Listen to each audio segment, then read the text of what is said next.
3.3.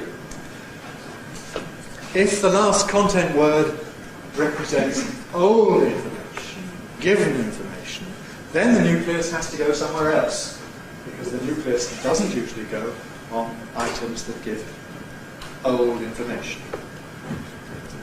So if I say to you explicitly, now, what do you think of the heat?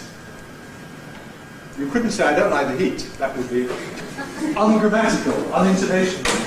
It doesn't sound wrong. If you said that, I think you haven't understood it. If I say, what do you think of the heat? You might say, well, I don't like the heat.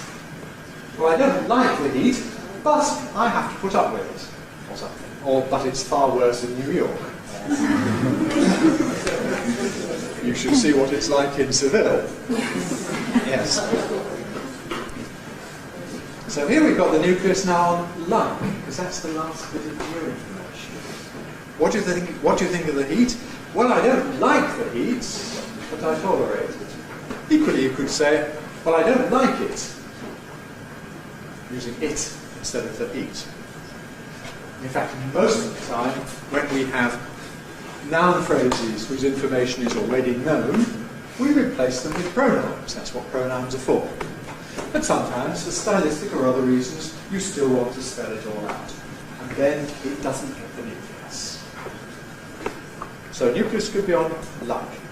Equally, you perhaps might want to emphasize the pronoun. Now, usually in English, pronouns are unaccented. After all, they're function words. But if I say explicitly now, who doesn't like the heat? Lisa, I don't like the heat.